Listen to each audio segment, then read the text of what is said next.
সমস্ত তারিখ ও প্রশংসা আছে মহান রব্বুল আলামিনের জন্য, যিনি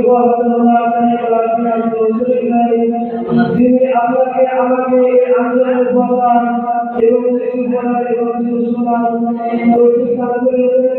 সেই মহান রব্বুল আলামিনের জন্য আমরা সকলে মিলে উচ্চারণ করি আলহামদুলিল্লাহ। তারপরে আমার নবী আল্লাহর নবী সারা বিশ্বের নবী, যে নবীকে সৃষ্টি না করলে আসমান জমিন পাহাড় পর্বত নদী নালা কিছুই সৃষ্টি হতো না।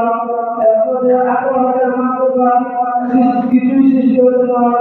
সে মহান নবীর প্রতি শান্তি দ্বারা বর্ষিত সকলে মিলে উচ্চারণ করে আমিন। আমি কোরআন শরীফের একটুকরা আয়াত তেলাওয়াত করেছি। কুল্লু নাফসিন যায়িকাতুল মাউত, সমস্ত নফসকে সমস্ত আত্মাকে মৌতের স্বাদ লাগতে হবে।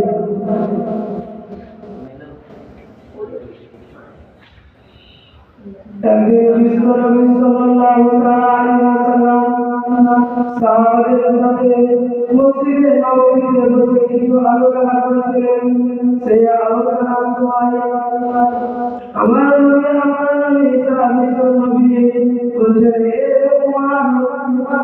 হে আবু বকর, তুমি বলুন তুমি মরণকে কতটা স্মরণ করো?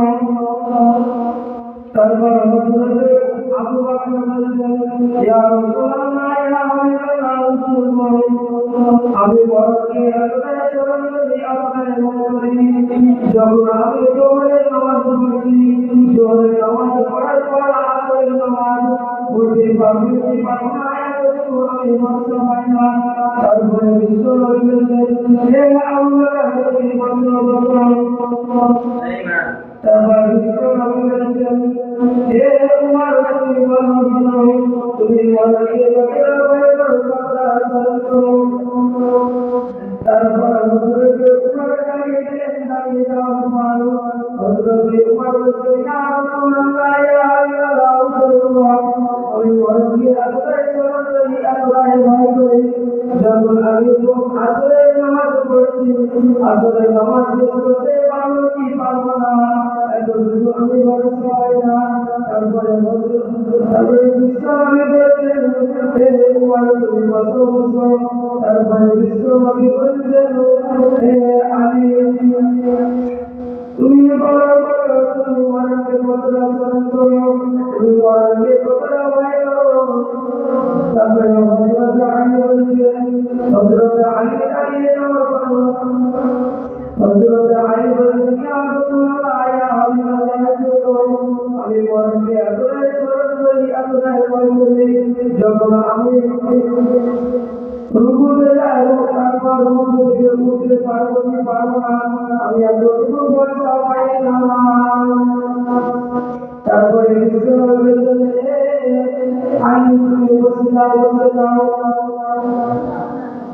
আমরা মরণকে কতটাই ভয় করি। আমরা যদি মরণকে ভয় করতাম তাহলে আমরা জিনা করতাম না, আমরা মহাত্মা করতাম না, আমরা মা বাপকে গালি দিতাম না, মা বাপকে সঙ্গে কষ্ট করতাম না, তাই তো? আমি কেবল আমার বক্তব্য ইতি করছি। আসসালামু আলাইকুম ওয়া রাহমাতুল্লাহি ওয়া বারাকাতুহু।